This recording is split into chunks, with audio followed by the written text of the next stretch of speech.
કોલકાતામાં મેડિકલની વિદ્યાર્થીની સાથે દુષ્કર્મ અને હત્યાના મામલે સુરતમાં સતત 5મા દિવસે રેસિડેન્ટ ડોક્ટરોની હડતાળ યથાવત જોવા મળી છે। સુરત મહાનગરપાલિકા સંચાલિત નવી સિવિલ અને સ્વીમેર હોસ્પિટલના રેસિડેન્ટ ડોક્ટરો સતત 5મા દિવસે પણ હડતાળ ઉપર જોવા મળ્યા। હોસ્પિટલમાં માત્ર ઇમરજન્સી સેવાઓ ચાલુ રાખવામાં આવી છે। તબીબોની માંગ છે કે વર્ષ 2022માં દેશના ગૃહમંત્રી દ્વારા રેસિડેન્ટ ડોક્ટર માટે એક બિલ પાર્લામેન્ટ બોર્ડમાં મૂક્યું હતું, તે જલ્દી જ દેશમાં લાગુ કરવામાં આવશે।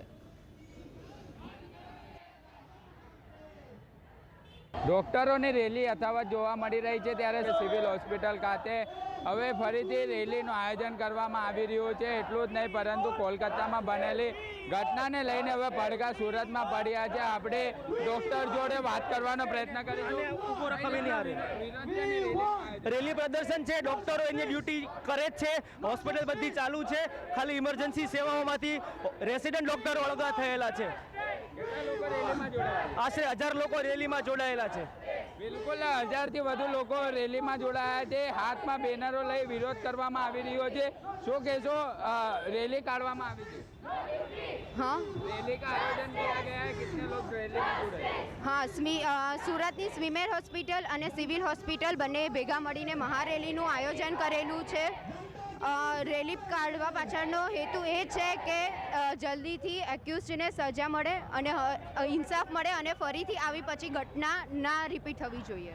તમે શું કહેશો, કેટલા લોકો જોડાયા છે? સિવિલ અને સ્વીમેરના તમામ સ્ટુડન્ટ્સો જોડાયેલા છે, રેસિડેન્ટ ડૉક્ટરો જોડાયેલા છે અને એના માટે જોડાયેલા છે કે આવી ઘટના ફરીથી ન બને, પ્લસ આ જે ઘટના બની છે એના આરોપીને જલ્દીથી જલ્દી સખ્ત સજા થાય। આરોપીને સજાની માંગ કરવાની જે માંગણી જે છે તે કરવામાં આવી રહી છે। 1000થી વધુ લોકો જે છે તે હાલ રેલીમાં જોડાયા છે। એટલું જ નહીં પરંતુ 4 થી 5 દિવસ થઈ ગયા છે, વિરોધ યથાવત જોવા મળી રહ્યો છે। હાથમાં પ્લે કાર્ડ લઈ આરોપીને ફાંસીની સજા આપો તેવી માંગણી જે છે તે કરવામાં આવી રહી છે।